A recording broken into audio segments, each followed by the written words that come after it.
La tarjeta de la cita de fisioterapia reposaba en la mesa de mi cocina como prueba de mi propia tontería. Martes, 15:30, decía en pulcra tinta azul. Hoy, la misma cita que le había mencionado a mi hijo Daniel 3 veces esta semana, terminando cada conversación con su asentimiento distraído y un mascullado, «Claro, mamá». Miré el reloj. 14:45. La rodilla me latía con ese dolor profundo y persistente que se había convertido en mi compañero constante desde la operación de hace 6 semanas. El médico había sido claro. Faltar a estas sesiones retrasaría significativamente mi recuperación. A mis 73 años, los retrocesos no eran lujos que pudiera permitirme. Cogí el teléfono y volví a llamar a Daniel. ¿Sí? Su voz arrastraba ese filo de irritación que se había colado últimamente en nuestras conversaciones. El tono que usa la gente cuando tu existencia les resulta una molestia perpetua. Daniel, cariño, siento molestarte, pero mi cita es en 40 minutos. Sé que dijiste, mamá, no puedo, te lo dije ayer. ¿Lo había hecho? No lo recordaba. Mira, llama a un Uber o algo así. Un Uber. Como si mi pensión fija diera para cubrir viajes de 20 euros a citas médicas. Como si pedir ayuda a mi único hijo fuera irrazonable en lugar de natural. Como si 32 años criándolo, llevándolo a entrenamientos de fútbol y clases de piano, y a casas de amigos, no significaran nada cuando los papeles se invertían. Daniel, sabes que no entiendo esas aplicaciones. Podrías quizás... Ya te apañarás, mamá. Estoy liado. La línea se cortó. Me quedé sentada sujetando el teléfono en silencio, mirando la tarjeta de la cita que bien podría haber estado escrita en un idioma extranjero para el caso. El silencio en mi casa se sentía diferente, no la cómoda tranquilidad de una vida bien vivida, sino el eco hueco del abandono. Esta no era la primera vez. Hace 2 semanas, cuando necesité hacer la compra y no podía manejar el paseo necesario para una compra completa, Daniel había suspirado pesadamente y me había sugerido pedir a domicilio. Cuando le pedí que me ayudara a cambiar una bombilla del techo a la que no podía llegar sin peligro, me había recomendado que llamara a un manitas. Cuando le mencioné que me sentía aislada durante los largos días de recuperación,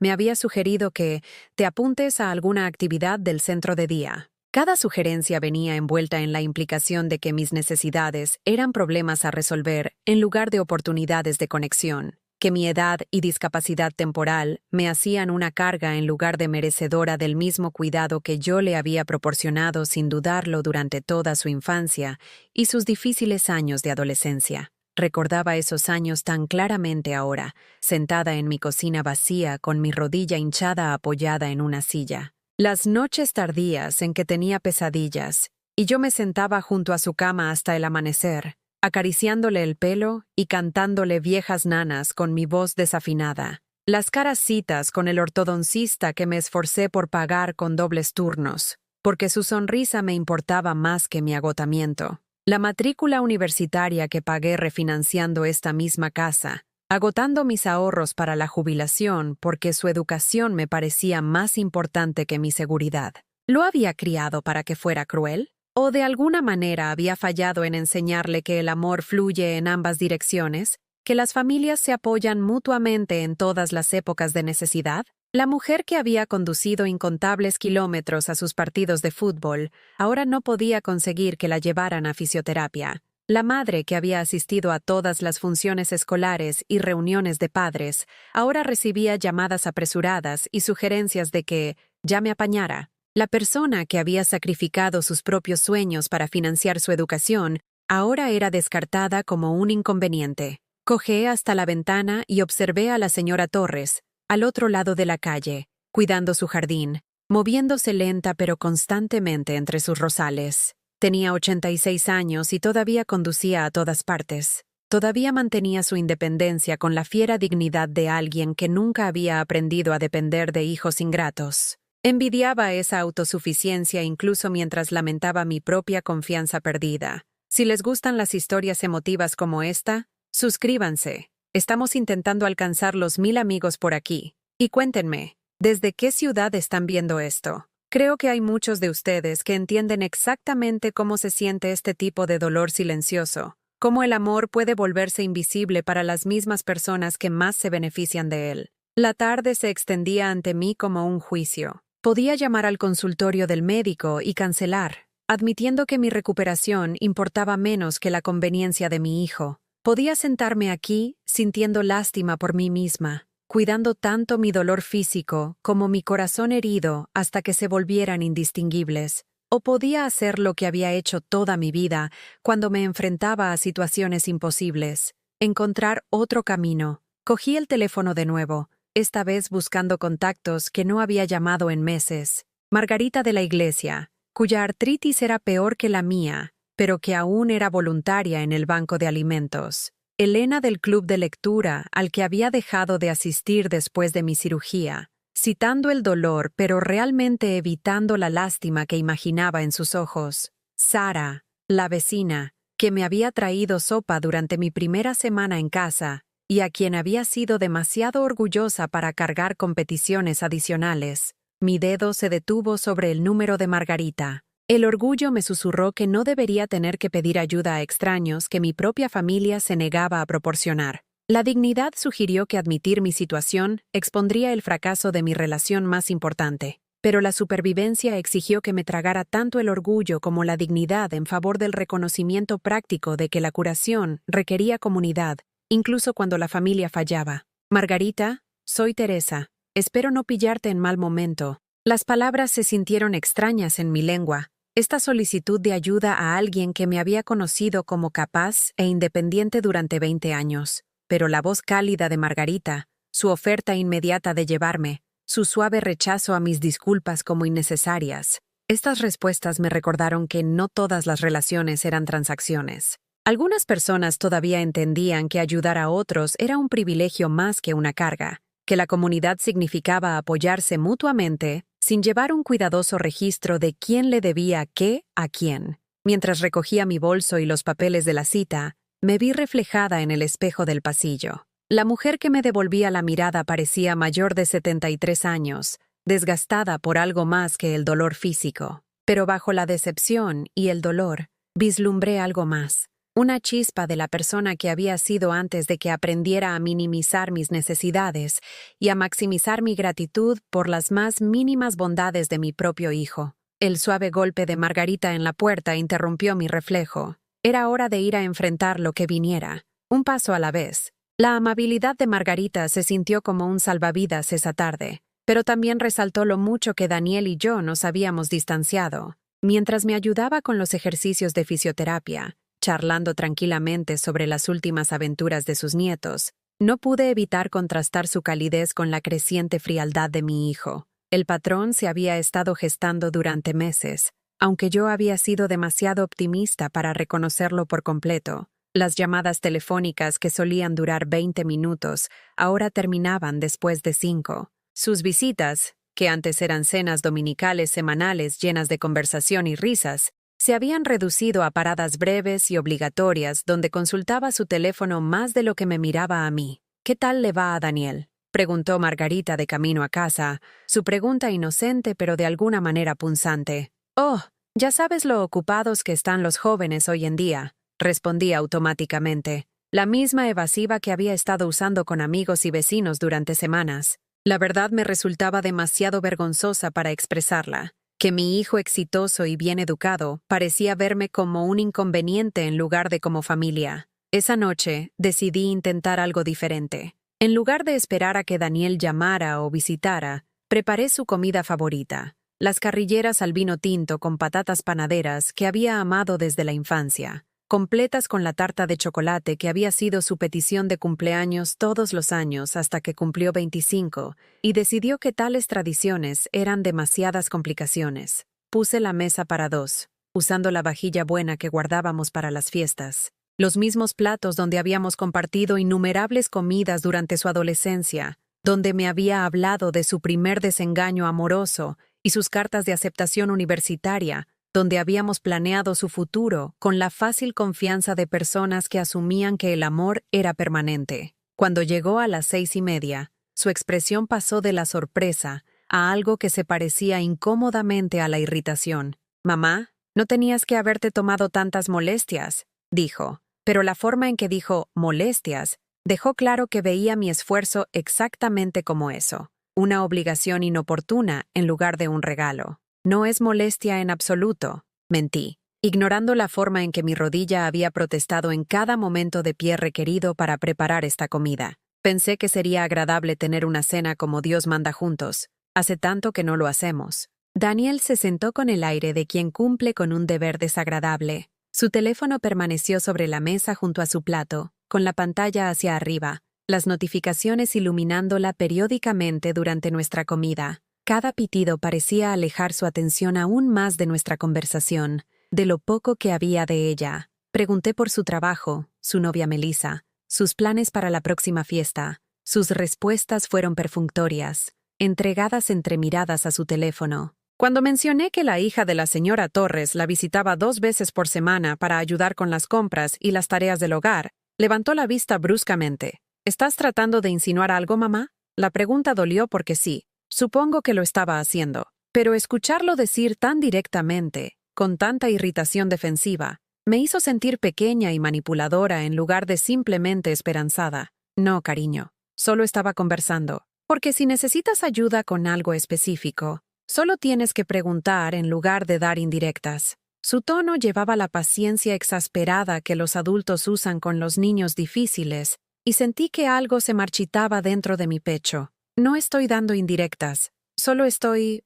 sola a veces. La confesión quedó flotando entre nosotros como una invitada incómoda. La expresión de Daniel se suavizó ligeramente, pero no de la manera que yo había esperado. En cambio, me miró con la lástima incómoda que la gente reserva para situaciones que no pueden arreglar y con las que no quieren involucrarse profundamente. Quizás deberías considerar apuntarte a algunas actividades, dijo suavemente, como si esta sugerencia no se me hubiera ocurrido una docena de veces ya. Los centros de día tienen muchos programas. Podrías conocer gente, como si lo que necesitara fueran extraños en lugar de conexión con mi propio hijo, como si la solución a echarlo de menos fuera reemplazarlo con un contacto social genérico que no requería nada de él y no le ofrecía nada a cambio. Terminamos la cena en un silencio relativo. Daniel ayudó a recoger la mesa con los movimientos eficientes de alguien que completa una tarea en lugar de compartir un momento familiar íntimo.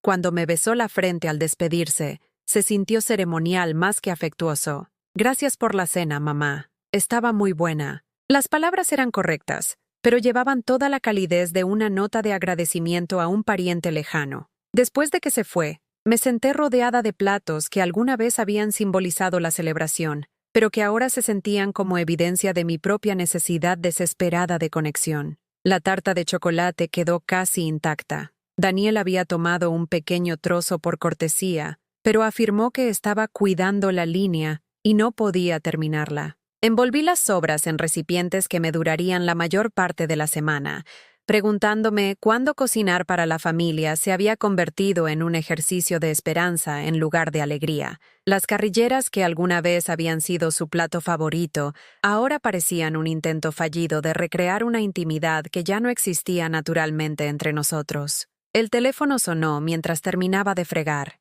Melissa, la novia de Daniel desde hacía 2 años. Su voz llevaba la artificialidad luminosa de alguien que se esfuerza por ser amable con una persona mayor que no entiende o con la que no conecta particularmente. Hola, señora Montero. Daniel me contó sobre la cena tan linda que preparaste esta noche. Solo quería darle las gracias por incluirlo en su velada. Incluirlo. Como si invitar a mi propio hijo a cenar fuera un favor que le estaba haciendo a él, en lugar de una expresión natural de amor y deseo de compañía. Por supuesto, cariño. Tú también eres siempre bienvenida, ¿sabes? Oh, eso es muy dulce de su parte. Estamos tan ocupados estos días con el trabajo, el gimnasio y nuestros compromisos sociales, pero quizás en algún momento pronto. La promesa sonó hueca, entregada con la alegre insinceridad de alguien que no tenía intención de cumplirla, pero que quería mantener la apariencia de consideración familiar.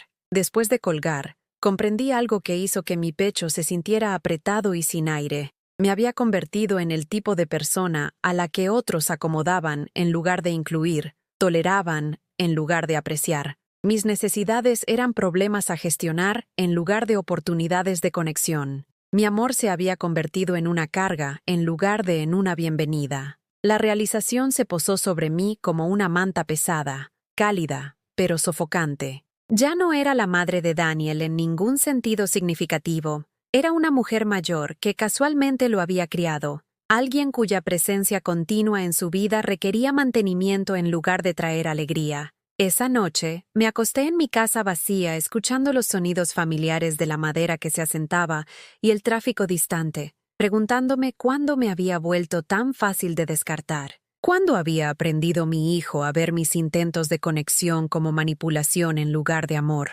¿Cuándo se había convertido mi deseo de su compañía en algo que él soportaba en lugar de disfrutar? Fuera de la ventana de mi dormitorio, podía ver luces en otras casas donde presumiblemente las familias se reunían sin la cuidadosa negociación que ahora caracterizaba mi relación con Daniel, donde los hijos adultos llamaban a sus padres para pedir consejo en lugar de evitar sus llamadas, donde las comidas de domingo ocurrían porque la gente quería estar junta, no porque la culpa o la obligación exigieran su presencia. Cerré los ojos y traté de recordar la última vez que Daniel había parecido genuinamente feliz de verme, la última vez que nuestra conversación había fluido naturalmente en lugar de sentirse forzada y forzada. El recuerdo estaba ahí, pero se sentía antiguo, separado del presente por meses de acumulación de distancia que había sido demasiado esperanzadora para reconocer como un cambio permanente en lugar de un ajuste temporal.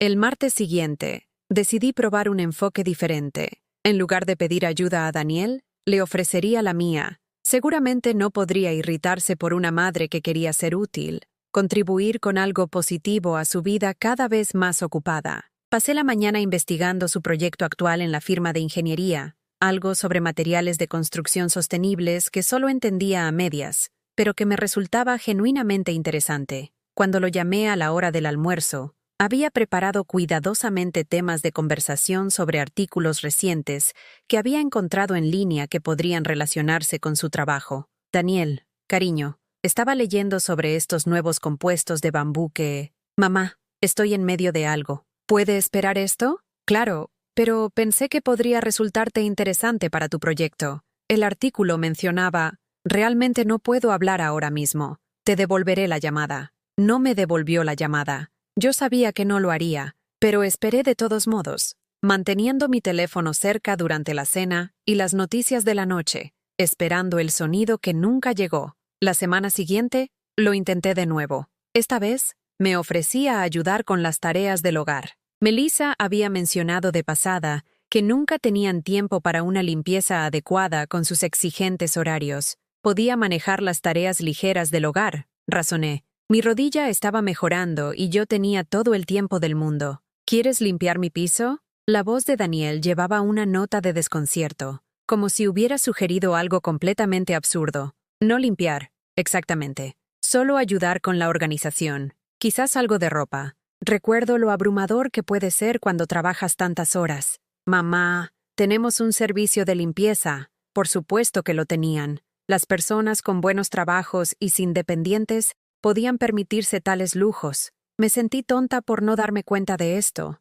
por asumir que mi ayuda podría ser deseada o necesaria en una vida que ya había resuelto sus desafíos domésticos con dinero en lugar de apoyo familiar. Oh, bueno. Quizás podría cocinar algunas comidas para tu congelador. Ya sabes lo mucho que te gustaban mis guisos que podías calentar durante la semana de exámenes. La pausa se extendió lo suficiente como para que me preguntara si se había cortado la conexión. Cuando Daniel finalmente habló, su voz llevaba una paciencia cuidadosamente controlada, que era de alguna manera peor que la irritación directa. Eso realmente no es necesario, mamá. Hacemos meal prep los domingos. Tenemos un sistema que nos funciona, un sistema que no me incluía. Una vida organizada en torno a la eficiencia y la independencia, que no dejaba espacio para el tipo de apoyo generacional que alguna vez se había sentido natural y recíproco. Estaba ofreciendo soluciones a problemas que ya se habían resuelto sin mí,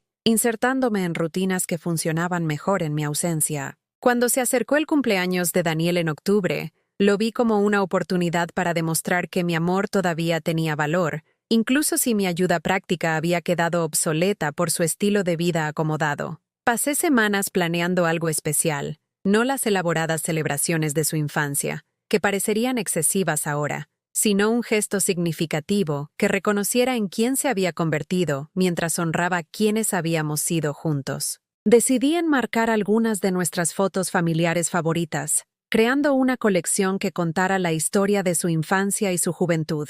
Fotos de su graduación del instituto, su primer día de universidad, la mañana de Navidad en que abrió su carta de aceptación para la escuela de ingeniería. Recuerdos de momentos en los que parecía orgulloso de ser mi hijo, cuando nuestra relación se había caracterizado por la alegría en lugar de la obligación. Pasé una tarde entera en la tienda de Marcos, eligiendo passepartouts y cristales que protegerían estas preciosas imágenes durante décadas. El costo fue más de lo que suelo gastar en la compra de un mes, pero algunas cosas importaban más que la prudencia financiera. El amor, razoné, valía la inversión. Cuando llamé para acordar la entrega del regalo, Daniel sonó genuinamente sorprendido. «Mamá, de verdad que no tenías que haberme comprado nada. Te dije que estamos tratando de minimizar las posesiones. No tenemos espacio para muchas cosas. Había reducido mi regalo cuidadosamente elegido a cosas antes incluso de verlo, pero persistí, segura de que una vez que viera la consideración detrás del gesto, entendería el amor que representaba. Nos encontramos en una cafetería cerca de su oficina, un lugar neutral que él sugirió cuando me ofrecía conducir hasta su piso. Los marcos estaban en un paquete cuidadosamente envuelto junto a mi silla, y me sentí genuinamente emocionada por primera vez en meses. Esto iba a reconstruir algo entre nosotros. Esto iba a recordarle nuestra conexión. Daniel llegó 15 minutos tarde, todavía revisando su teléfono mientras se sentaba frente a mí. Pidió un café para llevar en lugar de sentarse a compartir el tipo de conversación pausada que el regalo envuelto junto a mi silla parecía invitar. «Lo siento, solo puedo quedarme unos minutos. Melissa y yo vamos a cenar con sus padres». Los padres de Melissa. ¿Cuándo fue la última vez que se había tomado tiempo para cenar conmigo sin que estuviera precedido por disculpas sobre lo breve que podía quedarse? Le entregué el paquete con manos que temblaban ligeramente por la anticipación. «Espero que te guste. Pensé que quizás querrías tener algunas fotos familiares en tu nueva casa». Desenvolvió los marcos con la atención educada de alguien que abre un regalo que no quiere particularmente, pero que se siente obligado a reconocer. A medida que se revelaba cada foto, su expresión se volvía más incómoda en lugar de más complacida. «Son muy bonitos, mamá. Gracias». Las palabras eran correctas, pero su tono sugería que me estaba agradeciendo algo que había solicitado específicamente no recibir. «Simplemente no estoy seguro de dónde los pondremos. Nuestra estética es bastante minimalista». Estética.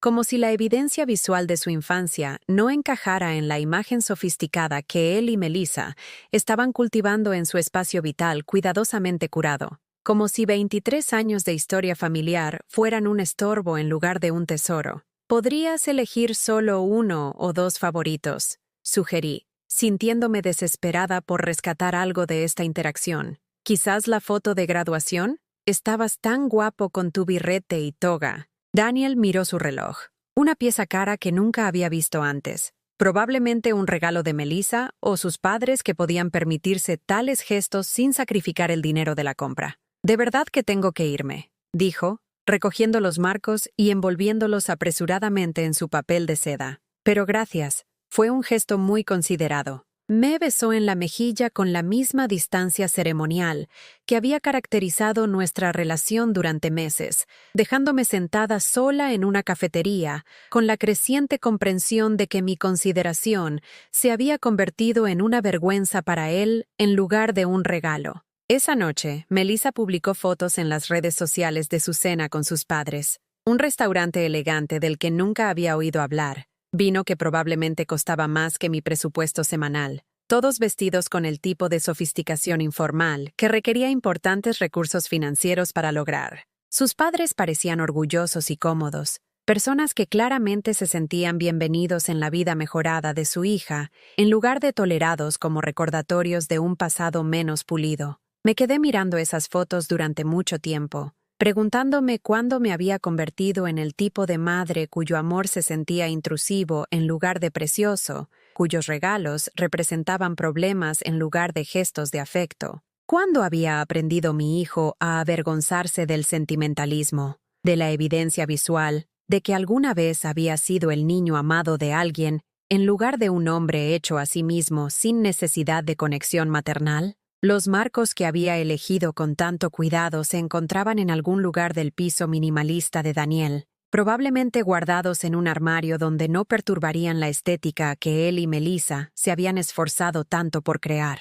Fuera de la vista, como la relación que los había creado. Las semanas posteriores al cumpleaños de Daniel se establecieron en un patrón de distancia cuidadosa que comencé a reconocer como mi nueva normalidad. Dejé de llamarlo durante sus descansos para el almuerzo, dejé de sugerir cenas, dejé de buscar artículos que pudieran interesarle. El silencio se sentía más seguro que la experiencia repetida de que mis intentos de conexión fueran tratados como interrupciones. Mis sesiones de fisioterapia se convirtieron en lo más destacado de mi semana, no solo por el progreso con mi rodilla, sino por la compañía de otras personas que se recuperaban de sus propios contratiempos. Había algo reconfortante en estar rodeada de otros, cuyos cuerpos los habían traicionado temporalmente, cuya curación requería paciencia y apoyo comunitario. Margarita continuó llevándome 2 veces por semana, y nuestras conversaciones pasaron gradualmente de intercambios educados sobre el clima a discusiones más honestas sobre los desafíos de envejecer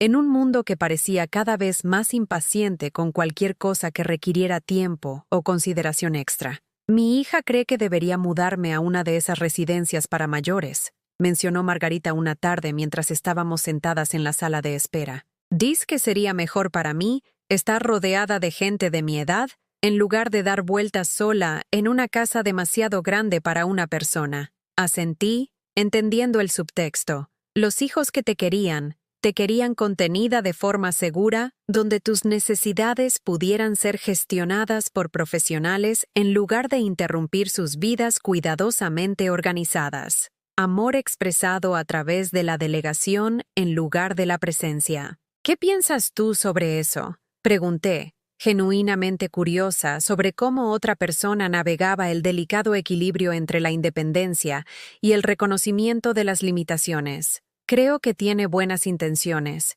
dijo Margarita con cuidado, pero también creo que se siente aliviada por la idea de no tener que preocuparse por si me caigo por las escaleras u olvido apagar la vitrocerámica. Haría su vida más fácil, lo que probablemente piensa que también haría la mía mejor.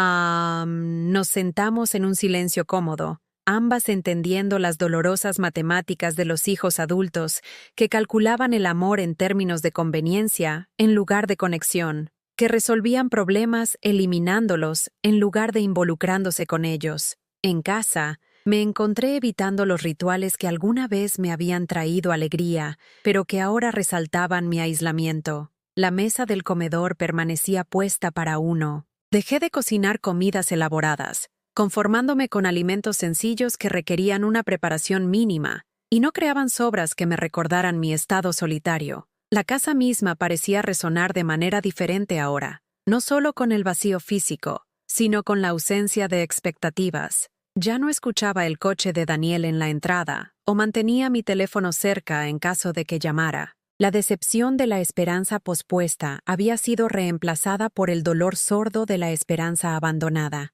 Una noche de noviembre, mientras estaba sentada en mi salón leyendo un libro que no estaba disfrutando particularmente, sonó el teléfono. Por un momento, mi corazón se elevó con la vieja anticipación. Tal vez Daniel se había dado cuenta de lo distantes que nos habíamos vuelto. Tal vez quería tender un puente sobre la brecha que se había abierto entre nosotros. Pero era Melissa, su voz con esa misma artificialidad luminosa que se había vuelto familiar durante el último año. «Hola, señora Montero. Espero no llamar demasiado tarde. Quería invitarla a la cena de Nochebuena en nuestro piso». La invitación debería haberse sentido como un regalo, pero algo en el tono de Melissa sugería que era más una obligación que un deseo. Aún así, era una oportunidad para ver a Daniel en un entorno social donde quizás las limitaciones de la intimidad familiar no pesarían tanto sobre él. «Es muy considerado por tu parte, cariño. Me encantaría ir». «Estupendo. Será un grupo pequeño. Solo nosotros y mis padres, y mi hermana y su marido. Muy informal. Nada elegante. La familia de Melissa». Una cena de Nochebuena donde yo sería la invitada en lugar de la anfitriona, la forastera en lugar del centro de la tradición familiar, donde Daniel estaría rodeado de personas que no llevaban el peso de haberlo criado, cuyas relaciones con él eran sencillas por historia o expectativa. ¿Debo llevar algo?, pregunté, recurriendo a los protocolos sociales que ayudaban a navegar situaciones incómodas. Oh, no hace falta. Lo tenemos todo cubierto. Solo traiga a usted misma. Solo a mí misma. Como si eso fuera suficiente. Como si mi presencia sola constituyera una contribución significativa a una celebración organizada en torno a la gratitud por las conexiones familiares. Después de colgar, me quedé con la extraña mezcla de gratitud y pavor que la invitación había creado. La Nochebuena siempre había sido mi fiesta, el día en que Daniel llegaba temprano para ayudar con los preparativos, cuando cocinábamos juntos y compartíamos historias mientras el pavo se asaba, cuando él insistía en llevarse las sobras porque nadie hace el pavo relleno como mamá. Ahora sería una invitada en la mesa de otra persona, viendo a la madre de Melissa coordinar la comida mientras yo me sentaba educadamente a un lado, útil para nada excepto para llenar una silla vacía y proporcionar a Daniel evidencia de que había cumplido con sus obligaciones filiales. Las semanas previas a la Nochebuena pasaron en silencio. Mis sesiones de fisioterapia iban bien. Mi rodilla estaba más fuerte, mi movilidad mejorando día a día. Pero la curación emocional que había esperado que acompañara la recuperación física parecía más esquiva. La fuerza regresaba a mi cuerpo, mientras mi espíritu se sentía cada vez más frágil. Me encontré pasando largas horas mirando álbumes de fotos, no con el sentimentalismo de alguien que celebra recuerdos felices, sino con la curiosidad arqueológica de alguien que intenta comprender cuándo habían cambiado las cosas. ¿Cuándo se había vuelto forzada la sonrisa de Daniel en las fotos familiares? ¿Cuándo había pasado su postura de la pertenencia relajada a la tolerancia educada? Había una foto de su graduación universitaria que estudié con especial atención. Daniel estaba de pie entre su padre y yo, con los brazos alrededor de nuestros hombros, su sonrisa genuina y despreocupada. Su padre se había ido hacía 5 años, un ataque al corazón que nos había dejado a Daniel y a mí como la familia más cercana el uno del otro. En esa foto de graduación, parecíamos personas que disfrutaban de la compañía del otro, que encontraban consuelo en la celebración compartida. ¿Qué había pasado con ese afecto fácil? ¿Cuándo me había convertido en alguien que toleraba en lugar de apreciar? La respuesta, estaba empezando a comprender, no residía en un solo momento de cambio, sino en la acumulación gradual de su éxito y mi creciente incapacidad para contribuir significativamente a su vida mejorada. Me había convertido en un recordatorio de tiempos más sencillos en los que me había necesitado,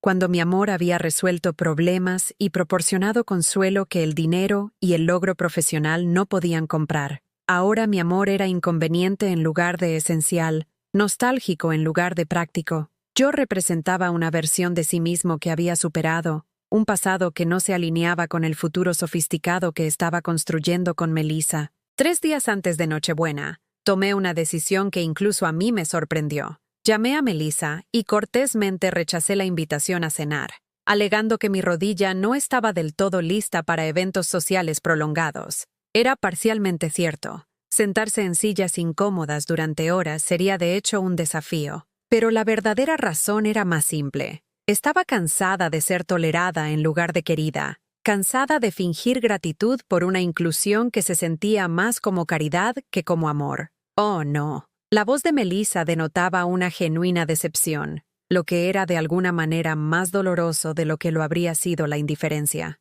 Daniel lamentará mucho que no pueda venir. ¿Lo lamentaría? Lo dudaba, aunque apreciaba la amabilidad de Melissa al sugerir lo contrario. Daniel probablemente se sentiría aliviado de no tener que lidiar con la cuidadosa gestión de los sentimientos de su madre mientras intentaba impresionar a la familia de su novia con su madurez e independencia. Esa Nochebuena, acepté la invitación de Margarita para un potluck o cena comunitaria en la iglesia, donde una docena de otras personas sin reuniones familiares tradicionales compartieron una comida que se sintió más genuinamente agradecida que obligatoria. Nadie hizo preguntas indiscretas sobre mi familia, ni expresó lástima por mis circunstancias. Simplemente compartimos comida y conversación, y el consuelo tranquilo de una comunidad elegida en lugar de impuesta. Pero ellos no sabían lo que yo había guardado todo el tiempo, un secreto que cambiaría todo lo que Daniel creía entender sobre la independencia y las obligaciones familiares. Algo que había estado guardando para el momento adecuado,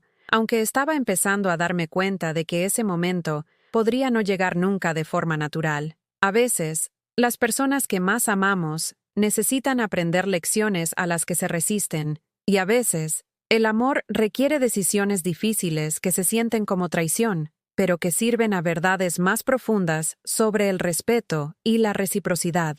Diciembre llegó con el tipo de claridad nítida que hace que todo parezca más agudo, más definido. Mientras estaba sentada en mi cocina esa primera mañana del mes, viendo cómo se formaban patrones de escarcha en mis ventanas, sentí que algo cambiaba dentro de mí que no tenía nada que ver con el cambio de estaciones. Ya no era dolor, era claridad. La comprensión llegó en silencio, sin drama ni revelación, como suelen hacerlo las verdades importantes. Había pasado meses tratando de acomodarme a la versión de Daniel de nuestra relación, la distancia educada, la cuidadosa gestión de mis expectativas, la reducción gradual de mi papel de madre a inconveniente ocasional. Pero en algún lugar del proceso de aceptar sus limitaciones, había olvidado mi propio valor. Saqué una caja que no había abierto en años, una guardada en el fondo de mi armario del dormitorio detrás de abrigos de invierno y decoraciones navideñas olvidadas. Dentro había documentos y fotografías que contaban una historia diferente sobre Teresa Montero,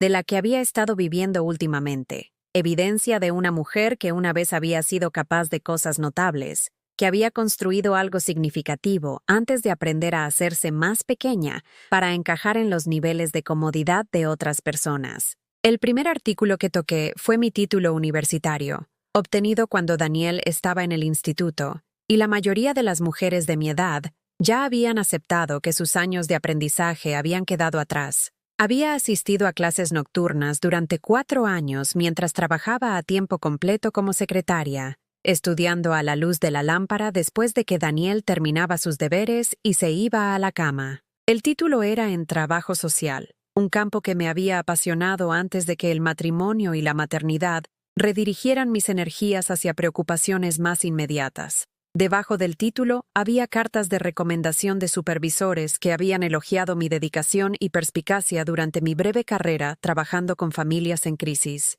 Yo era buena en ese trabajo, muy buena. Había entendido instintivamente cómo ayudar a las personas a navegar sistemas que no estaban diseñados teniendo en cuenta sus necesidades, cómo abogar por los niños y las personas mayores que no podían abogar eficazmente por sí mismos.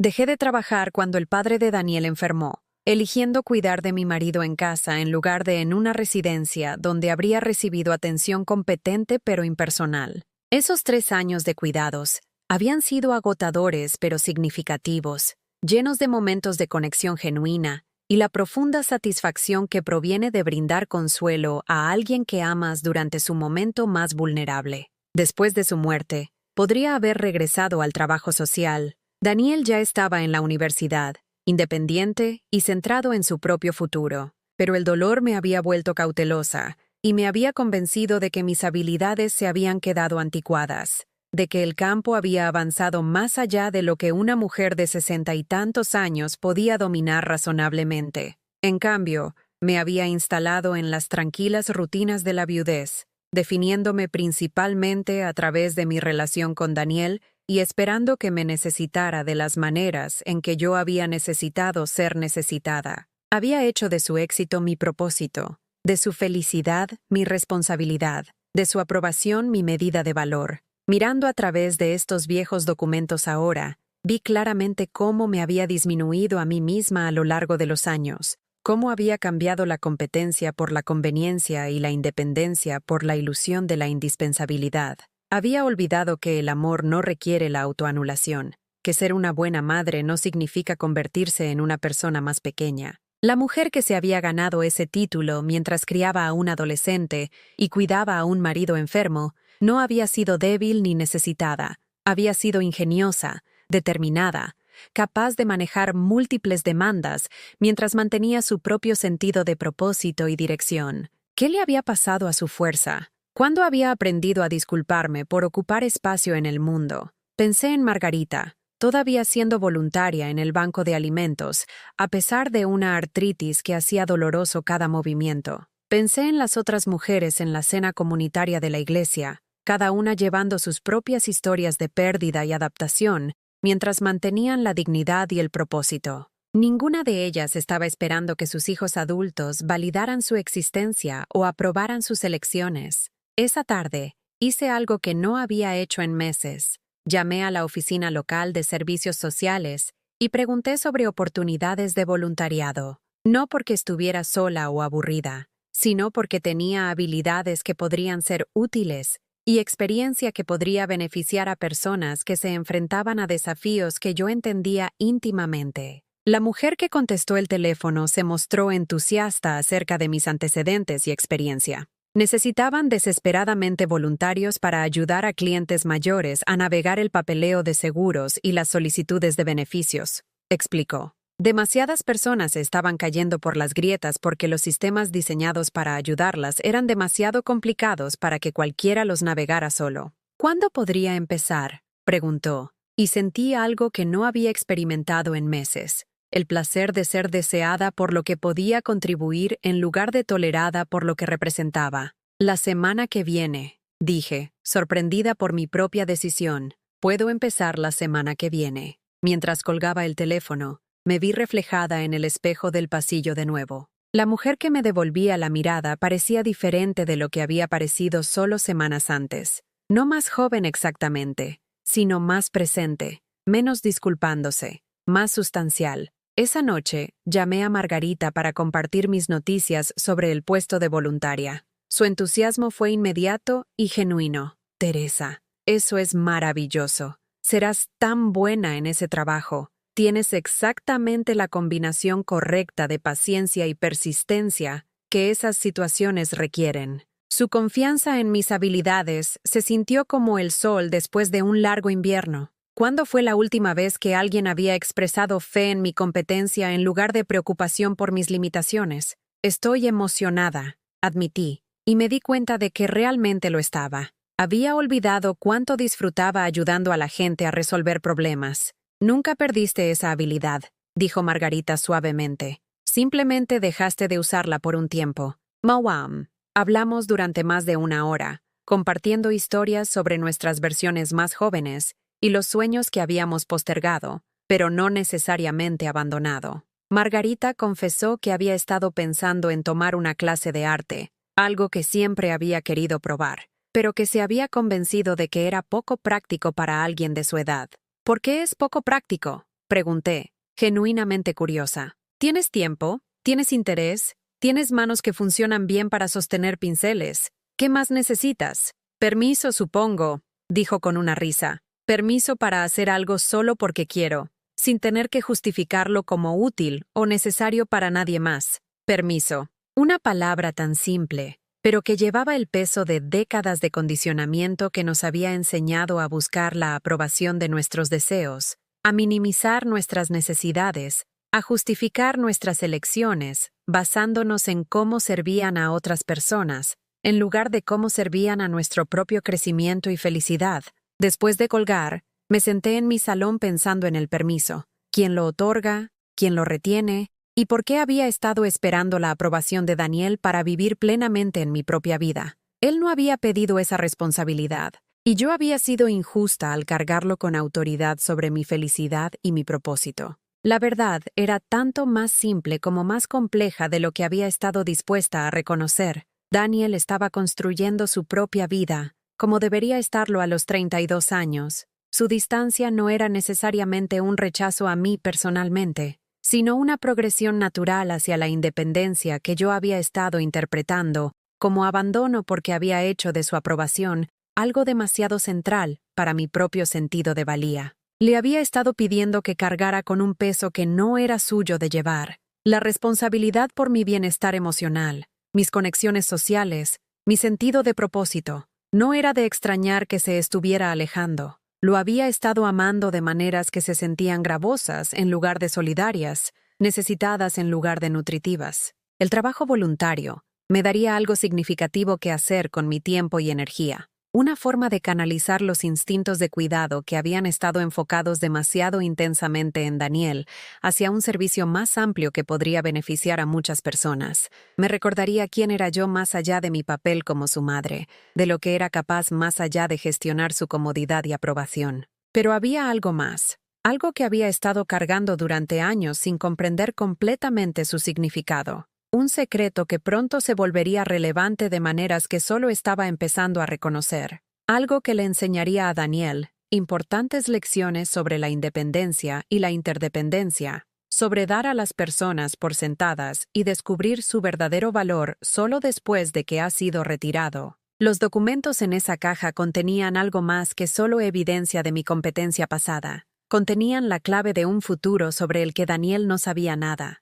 Un futuro que llegaría ya sea que él eligiera ser parte de él o no. Y por primera vez en meses, sentí una genuina curiosidad sobre lo que ese futuro podría deparar. ¿Qué tipo de mujer podría llegar a ser cuando dejara de esperar permiso para ser completamente yo misma? Mi primera semana de trabajo voluntario en la oficina de servicios sociales se sintió como volver a una versión de mí misma que casi había olvidado que existía. Los clientes mayores que venían aferrándose a formularios de seguro confusos y avisos de beneficios me recordaban a mi propia madre hace 20 años, abrumada por la burocracia, pero demasiado orgullosa para admitir que necesitaban ayuda para navegar sistemas diseñados por personas que nunca habían tenido que usarlos. La señora Chen, una mujer de 84 años cuyo suplemento de la Seguridad Social Médica había sido cancelado misteriosamente, se sentó frente a mi escritorio con lágrimas en los ojos mientras explicaba que no podía pagar su medicamento para el corazón sin la cobertura adecuada. Sus hijos adultos vivían en otros estados, exitosos en carreras que los mantenían demasiado ocupados para ayudar con el complicado papeleo que regía el acceso de su madre a la atención médica básica. «Tienen buenas intenciones», dijo la señora Chen, haciéndose eco de palabras que yo misma había pronunciado tantas veces. Pero no entienden lo confuso que es todo esto. Me dicen que llame a la compañía de seguros, pero cada vez que llamo, me transfieren a alguien nuevo que me pide que explique todo de nuevo. Pasé 2 horas al teléfono esa tarde, navegando sistemas automatizados y hablando con representantes hasta que encontré a alguien que pudiera explicar por qué la cobertura de la señora Chen había caducado y cómo restaurarla. La solución era simple una vez que sabías qué preguntas hacer y qué departamento tenía realmente la autoridad para solucionar el problema. Pero para alguien de la edad de la señora Chen, lidiando con dificultades auditivas y el tipo de fatiga que proviene de vivir sola con problemas de salud crónicos, el proceso bien podría haber sido diseñado para desalentar en lugar de ayudar. Cuando le entregué el número de confirmación de su cobertura restaurada, la señora Chen me agarró la mano con sorprendente fuerza. «Gracias», dijo. «No sabe lo que esto significa para mí, pero yo sí sabía». Entendía exactamente lo que significaba sentirse invisible, que tus necesidades fueran tratadas como inconvenientes, luchar con sistemas que asumían que tenías recursos y apoyo que en realidad habías perdido con el tiempo y las circunstancias. La diferencia era que yo tenía educación y experiencia que me permitían abogar eficazmente, mientras que la señora Chen solo tenía confusión y miedo. Esa noche, me sentí más energizada que en meses. El trabajo era desafiante pero con propósito, requiriendo habilidades que había desarrollado décadas atrás, pero que no había perdido a pesar de años de desuso. Cada caso exitoso me recordaba que era capaz de marcar diferencias reales en la vida de las personas, que mi experiencia tenía valor más allá de la satisfacción personal que proporcionaba. El jueves de esa semana, sucedió algo inesperado. Estaba ayudando al señor Rodríguez a entender un aviso sobre cambios en sus beneficios de la seguridad social cuando sonó mi teléfono. No mi teléfono personal, sino la línea de la oficina. «Señora Montero», dijo la recepcionista, «hay una abogada en la línea 2 preguntando por su disponibilidad para trabajo de consultoría». Trabajo de consultoría. Hacía años que no escuchaba esas palabras en relación conmigo misma. Atendí la llamada con curiosidad en lugar de expectativa. La voz pertenecía a Janet Sullivan, una abogada de derecho de familia cuya práctica se especializaba en temas de atención a personas mayores. Había oído hablar de mis antecedentes a través de alguien de la Oficina de Servicios Sociales y se preguntó si podría estar interesada en proporcionar consultoría experta en casos que involucraban a clientes mayores que necesitaban defensores familiarizados tanto con los principios del trabajo social como con las realidades prácticas del envejecimiento en sistemas burocráticos complejos. Vemos demasiados casos en los que las familias están luchando para ayudar a los padres mayores a navegar decisiones sobre el cuidado y los beneficios, explicó. Pero la mayoría de nosotros no tenemos los antecedentes para entender lo que estas familias están enfrentando realmente o cómo ayudarlas a acceder a los recursos apropiados. Necesitamos a alguien que entienda el lado humano de estos problemas, no solo los marcos legales. El trabajo sería a tiempo parcial y basado en proyectos, explicó, pero la compensación sería sustancial, más de lo que había ganado en mi carrera anterior, suficiente para proporcionar una seguridad financiera genuina en lugar de la cuidadosa gestión presupuestaria que había caracterizado mis años de jubilación. Necesitaría pensármelo, dije, aunque mi corazón ya estaba acelerado con posibilidades que no había considerado desde que murió el padre de Daniel, y yo había aceptado que mis años profesionales productivos habían quedado atrás. Por supuesto, dijo Janet, tómese su tiempo, pero espero que lo considere seriamente. Las personas con su combinación de educación y experiencia son raras, y la necesidad de este tipo de trabajo solo va a aumentar a medida que la población envejece. Después de colgar, me senté en la tranquila oficina rodeada de los archivos de personas cuyos problemas había estado ayudando a resolver, sintiendo algo que no había experimentado en años: emoción profesional. No solo la satisfacción de ser útil, sino la emoción genuina de ser solicitada por habilidades que eran valiosas en el mercado. Ese fin de semana, me encontré pensando en la oferta de consultoría mientras organizaba mi casa con nueva energía. El desorden que se había acumulado durante mis meses de depresión y aislamiento de repente parecía manejable en lugar de abrumador.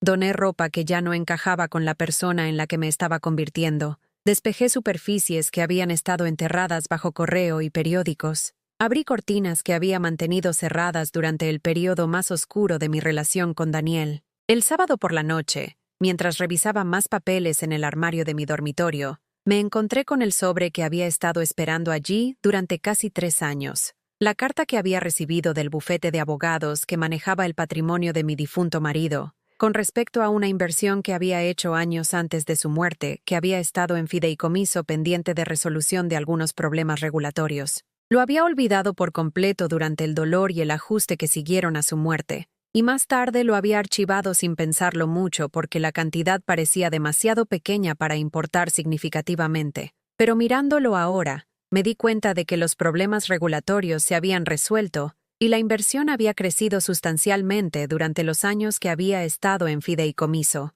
La cantidad era suficiente para cambiarlo todo, suficiente para proporcionar una genuina independencia financiera, suficiente para permitirme opciones que nunca había imaginado tener, suficiente para transformarme de alguien que necesitaba ayuda a alguien que podía proporcionarla generosamente a otros. Llamé al bufete de abogados el lunes por la mañana, y después de varias transferencias y consultas, me encontré hablando con alguien que confirmó lo que la carta había indicado. Los fondos estaban de hecho disponibles para desembolso, y sí, la cantidad era correcta. Más dinero del que jamás había poseído, más seguridad de la que me había atrevido a esperar. Enviamos varios avisos a lo largo de los años, explicó el abogado, pero entendemos que las familias que lidian con la pérdida a menudo tienen preocupaciones más inmediatas que hacer un seguimiento de asuntos financieros que parecen complicados o inciertos.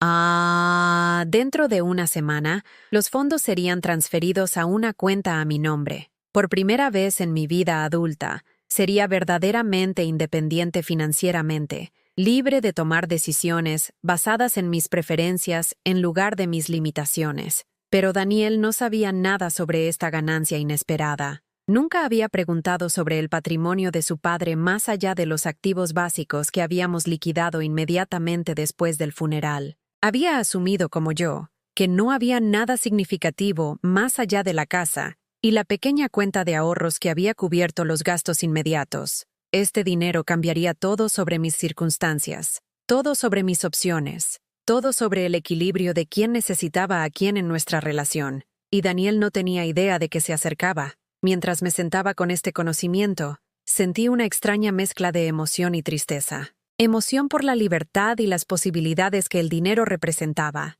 Tristeza por el momento que lo hacía sentir como una prueba del carácter de Daniel, en lugar de una simple bendición familiar. Si hubiera sido más amable durante mi recuperación, más presente durante mi soledad, más agradecido por el amor que le había ofrecido a pesar de su indiferencia, este dinero habría sido algo que celebraríamos juntos. Lo habría compartido con gusto. Lo habría usado para mejorar su vida, así como la mía. Lo habría tratado como un activo familiar en lugar de una independencia personal. Pero su comportamiento durante los últimos meses me había enseñado importantes lecciones sobre el amor condicional y las relaciones de buen tiempo. El dinero llegaría justo cuando estaba redescubriendo mi propia valía, justo cuando estaba construyendo una nueva vida basada en mis capacidades, en lugar de su aprobación. La pregunta era, ¿se lo diría? Y si es así, ¿cuándo? Por ahora, decidí esperar, que llegaran los fondos, que se desarrollara mi nueva carrera de consultoría, que Daniel siguiera viviendo en el mundo donde su madre era una carga en lugar de una bendición. Muy pronto, descubriría que la independencia era un privilegio que podía retirarse tan fácilmente como se había concedido, y que dar a las personas por sentadas era un lujo que solo duraba mientras esas personas lo permitieran. La llamada llegó un jueves por la mañana en enero, justo cuando me preparaba para irme a mi tercera semana de trabajo de consultoría con el bufete de abogados de Janet Sullivan. El dinero había llegado a mi cuenta 2 semanas antes, aunque todavía no se lo había dicho a nadie. Todavía me estaba ajustando a la extraña sensación de revisar mi saldo bancario y ver números que representaban una seguridad genuina en lugar de un cálculo cuidadoso. La voz de Daniel en el teléfono llevaba un tono que no había escuchado en meses, no la distancia educada o la irritación apenas disimulada que había caracterizado nuestras conversaciones recientes, sino algo más cercano al pánico. «Mamá, necesito pedirte un favor, uno grande». Dejé mi taza de café y esperé, notando cómo mi corazón no saltaba con el viejo entusiasmo por resolver cualquier problema que lo hubiera traído de vuelta a mi puerta. En cambio, sentí un curioso desapego, como si estuviera observando esta conversación desde una distancia cómoda. ¿Qué clase de favor, Daniel? Es complicado. ¿Puedo ir? No quiero discutir esto por teléfono. 1 hora después, se sentó frente a mí en mi salón, luciendo más desaliñado de lo que lo había visto desde la semana de exámenes finales de la universidad. Su cabello, habitualmente perfecto, estaba sin peinar, su ropa cara arrugada, y sus manos temblaban ligeramente mientras cogía el café que le ofrecí por costumbre, más que por entusiasmo. «Melissa me ha dejado», dijo sin preámbulos. «Hace 3 días. Se llevó sus cosas y volvió con sus padres». Esperé a que continuara, negándome a llenar el silencio con las preguntas comprensivas y las palabras reconfortantes que mi antiguo yo habría ofrecido automáticamente. Esta nueva versión de Teresa, la mujer que había estado prosperando en su trabajo de consultoría, que había estado durmiendo mejor que en años, que había estado recordando lo que se sentía al ser valorada por su competencia en lugar de tolerada por su persistencia. Sentía curiosidad por escuchar lo que vendría después. Dijo que yo era egoísta, que solo pienso en mí mismo y en lo que necesito, y que no podía construir un futuro con alguien que trataba a la gente que lo quería como... Hizo una pausa, luchando con palabras que claramente no eran suyas, como si fueran molestias. La ironía no se me escapó, aunque mantuve mi expresión neutral. «Siento oír eso, Daniel. Debe ser muy difícil. Se pone peor», continuó, bajando la voz a un susurro. «El ascenso que esperaba, por el que he estado trabajando durante 2 años, se lo dieron a otra persona, alguien más joven», dijeron. «Alguien que mostró más habilidades de liderazgo colaborativo». Se rió amargamente, un sonido que no tenía humor. «Aparentemente, tengo fama en la oficina de ser difícil para trabajar, impaciente, despectivo con la gente que no piensa tan rápido como yo». Bebí mi café y observé a mi hijo confrontar, quizás por primera vez, Las consecuencias de tratar a otras personas como obstáculos en lugar de seres humanos dignos de respeto y consideración. El patrón que había sido evidente en nuestra relación durante meses, su impaciencia con cualquier cosa que requiriera adaptación,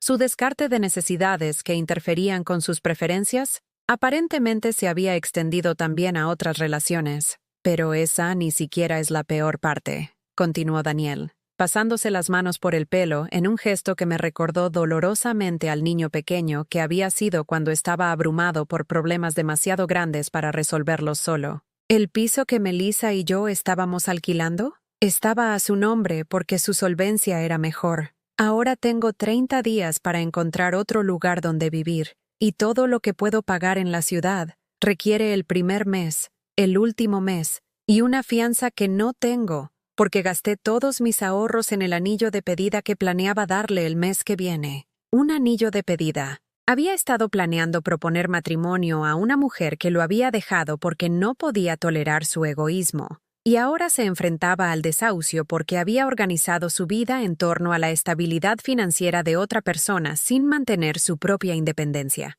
Así que me preguntaba, dijo, finalmente mirándome directamente por primera vez desde que llegó, si podría quedarme aquí por un tiempo, solo hasta que me recupere, quizás un mes o dos. La petición flotó en el aire entre nosotros, cargada de una ironía tan pesada que se sentía como una presencia física en la habitación. El hijo que había estado demasiado ocupado para llevarme a citas médicas, ahora necesitaba refugio. El hombre que había descartado mis intentos de conexión como inconvenientes, ahora requería que yo lo acogiera. La persona que había sugerido que me apañara cuando yo necesitaba ayuda, me estaba pidiendo que resolviera problemas que él no podía manejar solo. Miré a Daniel, realmente lo miré, y vi no al adulto exitoso e independiente que había estado presentando al mundo, sino a un joven que había confundido la arrogancia con la confianza, que había confundido el descarte con la fuerza, que había construido su identidad en torno a no necesitar a nadie,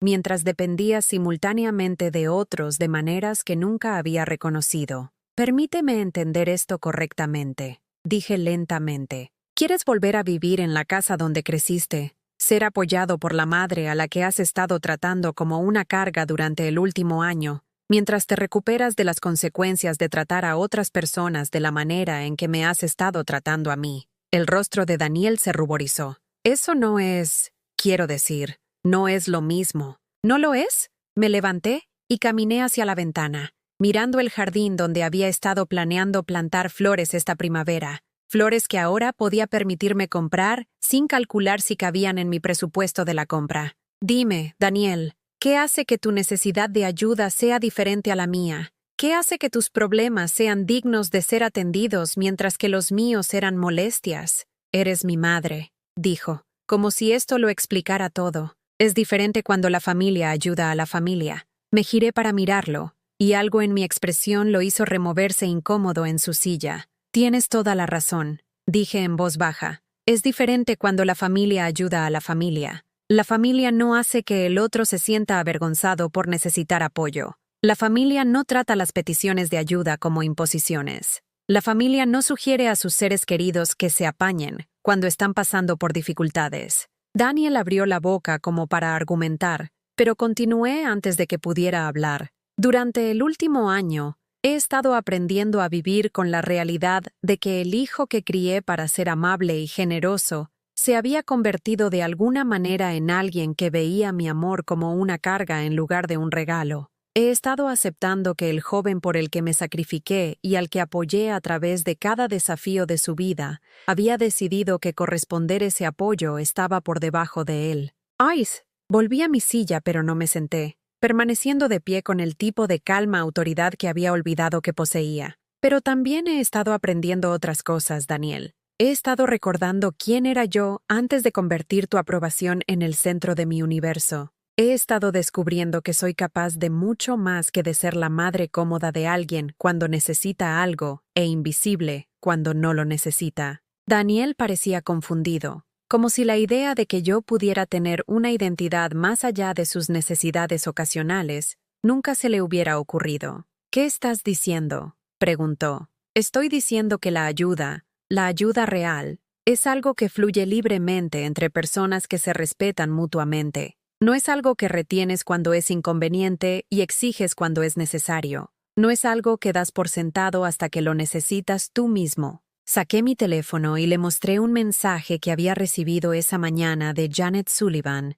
preguntando si podía asumir horas de consultoría adicionales debido al aumento de la demanda de mis servicios. Tengo una carrera ahora, Daniel. Tengo colegas que valoran mi experiencia y clientes que aprecian mi ayuda. Tengo una vida que no gira en torno a esperar a que recuerdes que existo. ¿No?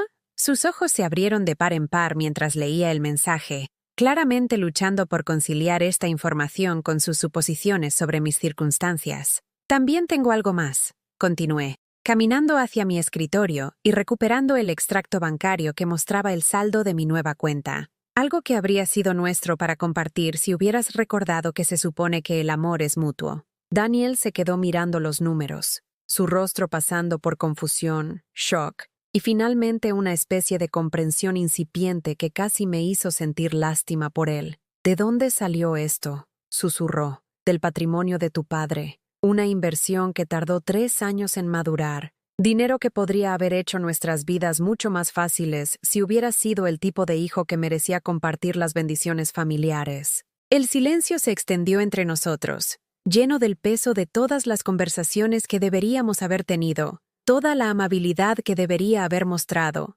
todo el respeto que debería haber exigido mucho antes de este momento. Daniel se quedó en silencio durante lo que pareció una eternidad, mirando el extracto bancario como si los números pudieran reorganizarse en algo que tuviera más sentido con sus suposiciones sobre quién era yo y de lo que era capaz. Cuando finalmente levantó la vista, sus ojos tenían algo que no había visto en años, un reconocimiento genuino de mí como persona en lugar de un rol. Mamá, yo... comenzó. Luego se detuvo, aparentemente dándose cuenta de que su repertorio habitual de descartes casuales y desvíos educados no tenía aplicación en este momento. Me senté frente a él, no con la ansiosa anticipación de alguien que espera la reconciliación, sino con la atención paciente de alguien preparada para escuchar cualquier verdad que finalmente pudiera surgir de esta conversación. No lo sabía, dijo finalmente. Sobre el dinero, sobre tu trabajo, sobre nada de eso.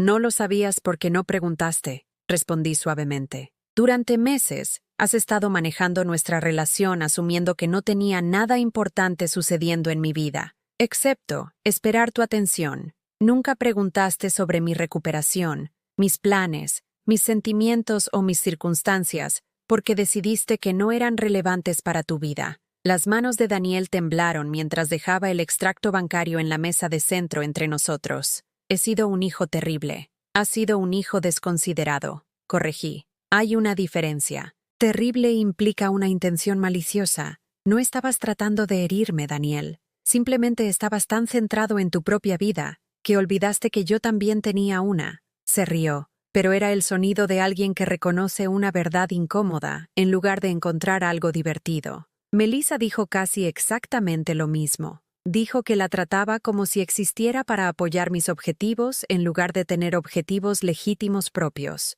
Melissa parece una mujer sabia. Lo es. Lo era. No sé si volverá a charlarme alguna vez. Me miró con una expresión que pareció envejecerlo varios años en tiempo real, al igual que no sé si deberías hablarme otra vez. Este era el momento para el que me había estado preparando inconscientemente durante los últimos meses de reconstruir mi vida y reclamar mi identidad.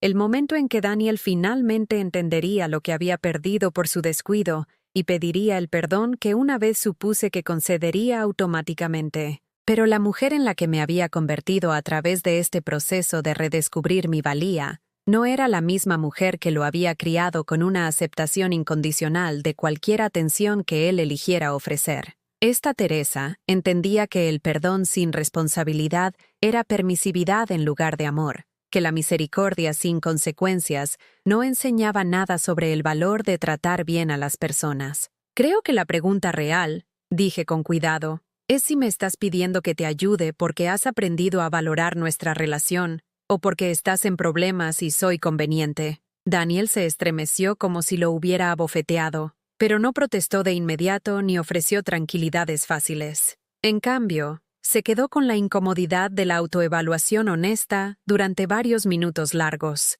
No lo sé, admitió finalmente. Quiero decir que es porque he aprendido algo sobre lo mal que te he estado tratando, pero el momento hace que sea difícil de creer, ¿verdad? Aparece que necesito ayuda justo después de que mi vida se desmorona. Su honestidad me sorprendió. El viejo Daniel habría ofrecido seguridades confiadas de que sus motivos eran puros, de que su reconocimiento de mi valía no estaba conectado a sus necesidades actuales. Esta versión parecía capaz de reconocer verdades incómodas sobre sí mismo. Sí, hace que sea difícil de creer. Estuve de acuerdo. Pero no es imposible de creer. A veces las personas necesitan perder algo antes de entender su valor. A veces tenemos que experimentar ser descartados y subestimados antes de reconocer cómo se siente tratar a otros de esa manera. Me levanté y caminé hacia la cocina, regresando con el juego de té que había estado sin usar durante meses, mientras Daniel prefería visitas rápidas de café que no fomentaban una conversación prolongada. Esta vez, lo puse deliberadamente, creando espacio para el tipo de discusión sin prisas que requerían las relaciones significativas. Estoy dispuesta a ayudarte, dije mientras servía té en tazas que habían sido regalos de boda 40 años antes. Pero no de la manera en que estás pidiendo. Daniel parecía confundido. No entiendo. ¿Quieres volver a tu dormitorio de la infancia y que yo me ocupe de tus problemas mientras descubres tus próximos pasos? Eso no es ayuda. Eso es permisividad. Soy yo resolviendo tus dificultades para que no tengas que experimentar todas las consecuencias de las elecciones que las crearon. Le entregué una taza de té y lo observé procesar esta distinción. La ayuda real se ve diferente. La ayuda real apoya tu crecimiento en lugar de prevenirlo. La ayuda real te trata como un adulto capaz de resolver problemas en lugar de un niño que necesita ser rescatado. Durante la siguiente hora, le expliqué lo que realmente estaba preparada para ofrecer. Un préstamo, no un regalo, suficiente para cubrir el alquiler del primer mes y la fianza de un piso dentro de su presupuesto real en lugar del estilo de vida que había estado tratando de mantener. Referencias de mis contactos profesionales que podrían conocer oportunidades de trabajo que valoraran la colaboración sobre la brillantez individual. Apoyo emocional durante su proceso de reconstrucción de las relaciones dañadas por su comportamiento anterior. Pero, continué, todo esto viene con condiciones. Me pagas según un calendario que ambos acordemos.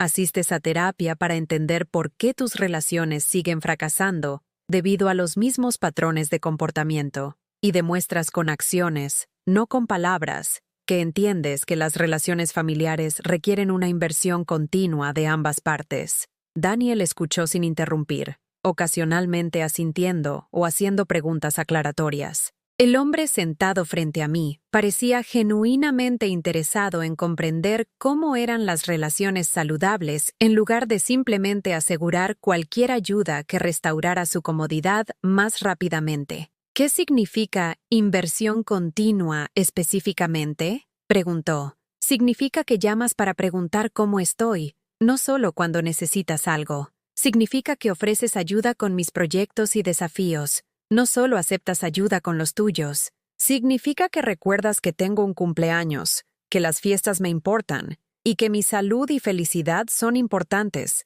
ya sea que afecten tu vida directamente o no. Se quedó en silencio durante mucho tiempo, mirando su taza de té como si pudiera contener orientación para navegar este territorio desconocido de las relaciones recíprocas. No sé si sé cómo hacer eso, dijo finalmente. Creo que aprendí en algún momento que necesitar a la gente era debilidad, que la independencia significaba no deberle nada a nadie. Pero también aprendí que las necesidades de otras personas eran inconvenientes a menos que sirvieran a mis propósitos. ¿Dónde aprendiste eso? No lo sé. Quizás al ver a papá trabajar todo el tiempo y nunca parecer necesitar nada de nadie. Quizás por el éxito en la escuela y el trabajo que llegó tan fácilmente que nunca tuve que depender de otros. Quizás por ti haciendo todo tan fácil para mí, que nunca tuve que considerar lo que te costaba. Su honestidad fue dolorosa pero necesaria. Yo había contribuido a su aislamiento emocional al estar tan ansiosa por suavizar cada dificultad que él nunca había aprendido a valorar el esfuerzo que requería el amor, o a ofrecer ese esfuerzo a otros. Esas son explicaciones, dije suavemente. pero no son excusas. Mucha gente tiene infancias difíciles o éxitos fáciles sin convertirse en adultos que tratan mal a sus familias. La pregunta es, ¿qué quieres hacer con este entendimiento ahora? Daniel dejó su taza de té y me miró directamente por primera vez en nuestra conversación. Quiero aprender a ser mejor, no solo para salir de este lío que he creado, sino porque no me gusta en quién me he convertido, porque no quiero ser el tipo de persona que pierde a todos los que le importan. Entonces podemos trabajar con eso, dije. Durante los meses siguientes, Daniel se mudó de la ciudad, no a mi casa, sino a un piso más pequeño en un barrio a las afueras más cercano a mi casa, donde podíamos vernos regularmente sin caer en viejos patrones de dependencia y permisividad. Encontró un nuevo trabajo con una organización sin fines de lucro que pagaba menos que su puesto anterior, pero que valoraba las habilidades de colaboración que estaba desarrollando lentamente. Lo más importante, comenzó el paciente trabajo de aprender a ver a otras personas como seres humanos completos, en lugar de personajes secundarios en su propia historia. No fue un trabajo fácil, y no sucedió rápidamente. Hubo contratiempos y malentendidos, conversaciones que terminaron en frustración en lugar de resolución. Pero lentamente, con el tiempo, construimos algo nuevo entre nosotros. No la relación que habíamos tenido cuando él era un niño y yo era su cuidadora principal, sino algo más equilibrado y más honesto. Una relación entre dos adultos que eligieron preocuparse por el bienestar del otro en lugar de dar ese cuidado por sentado. Mi trabajo de consultoría continuó prosperando, expandiéndose a programas de formación para trabajadores de la salud y proveedores de servicios sociales. El dinero del patrimonio de mi marido me permitió ser selectiva con los proyectos, eligiendo un trabajo que se sintiera significativo en lugar de simplemente necesario. Daniel pagó su préstamo antes de lo previsto y comenzó a contribuir a un fondo que establecimos para ayudar a otras familias a navegar el tipo de crisis que él había experimentado. Reanudó su relación con Melissa, aunque se tomaron las cosas con calma, ambos habiendo aprendido lecciones importantes sobre la diferencia entre independencia y aislamiento. ¿Y yo? Aprendí que el amor no tiene que disminuir a la persona que lo ofrece, que ser una buena madre no requiere ser una persona más pequeña, que ayudar a otros puede ser una expresión de fuerza en lugar de desesperación, y que a veces las personas que más amamos necesitan perder nuestra disponibilidad automática antes de que puedan apreciar nuestra presencia voluntaria. A veces el silencio es la verdad más fuerte, pero a veces, cuando el silencio ha hecho su trabajo de enseñar respeto, las conversaciones que siguen son más ricas que cualquier cosa que vino antes.